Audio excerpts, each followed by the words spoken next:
নমস্কার বন্ধুরা, আমি রিতা। লন্ডনের দিন রাতে আপনাদের অনেক অনেক স্বাগত। আজ বৃহস্পতিবার সকাল থেকে ভাবছিলাম কি করব। তো ফ্রিজ খুলে দেখলাম এইটুকু লাউ পড়ে রয়েছে। এইটুকু লাউকে ঠিক কিভাবে ইউজ করব বুঝে উঠতে পারছিলাম না।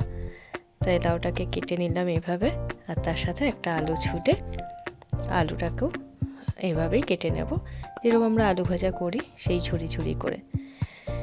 এটা দিয়ে ভাবছি আজকে পোস্ত বানাবো। তো চলুন দেখি কীরকম হয় এই লাউ দিয়ে আলু দিয়ে পোস্ত। আপনারা আশা করি সকলে ভালো আছেন, সুস্থ আছেন। তো চলুন এভাবে আমি কেটে নিই, আপনারা সাথে থাকুন।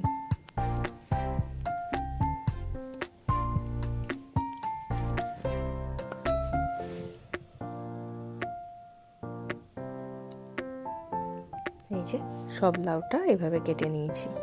যেহেতু লাউটা একদমই কম ছিল, তাই একটা আলু নিয়ে নিয়েছি, কারণ একদম অল্প হয়ে যাবে তো আমাদের হবে না। তাই এই আলুটাকেও এভাবেই কেটে নেব।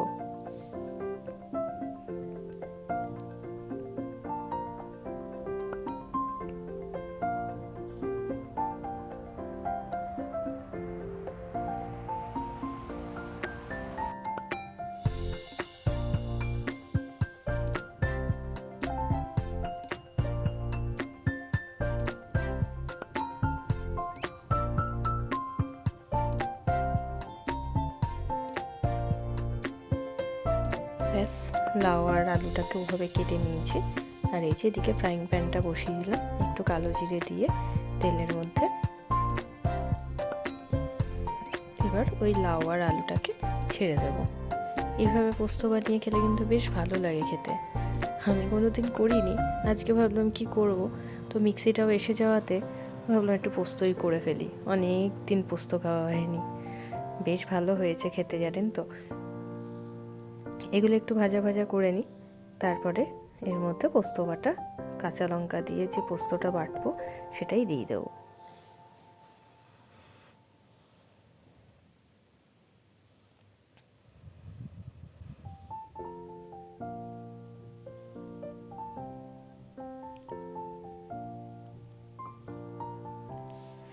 এই যে পোস্তটা ধুয়ে নিয়েছি, এবার এর মধ্যে দিয়ে, আর তার সাথে বেশি ঝাল করব না, কারণ অল্প জিনিস বেশি ঝাল হয়ে গেলে ভালো লাগবে না। তো আমি তার মধ্যে দুটো কাঁচা লঙ্কা নিয়ে নেব।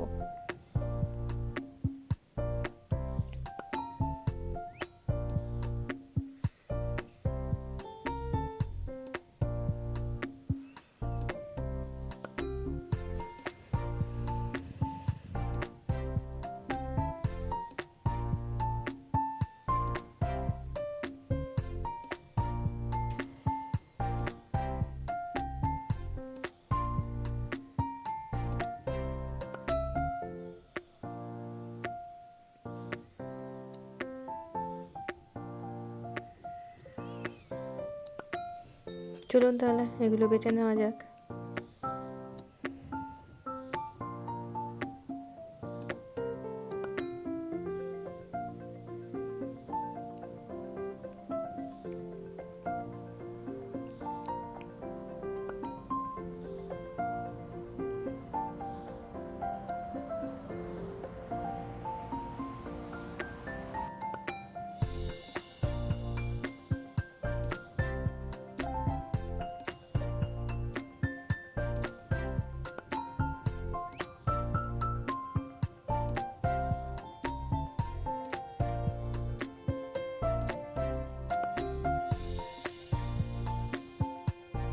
কিছুতেই সেট করা যাচ্ছিল না, কত রকমভাবে চেষ্টা চালাচ্ছিলাম, অবশেষে করতে পেরেছি। জানেন তো কি অবস্থা।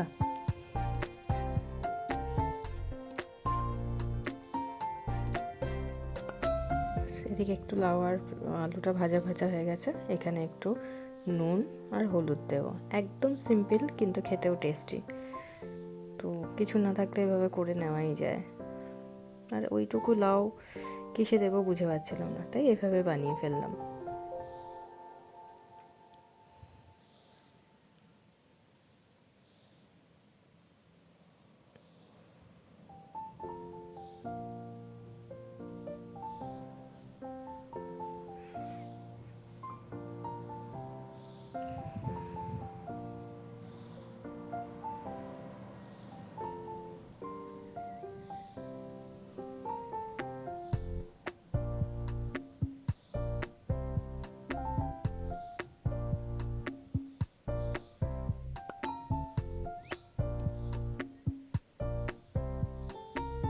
এর মধ্যে বেটে রাখা পোস্তটা দিয়ে দিলাম। নিরামিষের দিনেও এটা খাওয়া যেতে পারে, কারণ আমি এখানে পেঁয়াজ রসুন কিছুই দিইনি, জাস্ট পোস্ত আর কাঁচা লঙ্কা।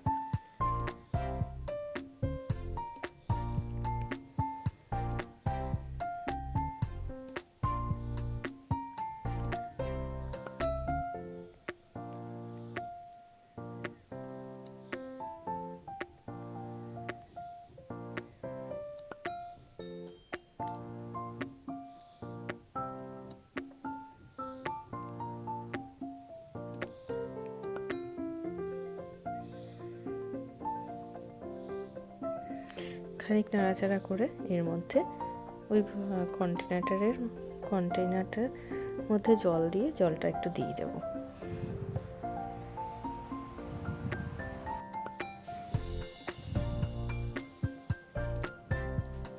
একটু নাড়িয়ে চাড়িয়ে হালকা হাতে এরপর এটা দিয়ে দেবো ঢাকা। তারপরে রেডি হয়ে যাবে আমার লাউ পোস্ত। এই দেখুন কি সুন্দর হয়েছে না দেখতে। পরে একটু ওপরে ধনেপাতা ছড়িয়ে দিয়েছিলাম। ব্যাস, কি করব ভেবে পাচ্ছিলাম না, কিন্তু দেখতে দেখতে অনেক কিছুই করে ফেললাম। কিন্তু এই যে এই লাউ আর আলু দিয়ে পোস্তটা মাখা মাখা করে, এখানে আছে একটু কুমড়ো সেদ্ধ, এখানে ডিম কারি আর মেথি শাক ভাজা শিম দিয়ে। তো আমাদের লাঞ্চের মেনু বেশ ভালোই সেট হয়ে গেল। আপনারা কে কী খেলেন দুপুরবেলায় অবশ্যই কমেন্টে জানাবেন। ভিডিওটি ভালো লাগলে একটু লাইক কমেন্ট শেয়ার করবেন। ধন্যবাদ সকল।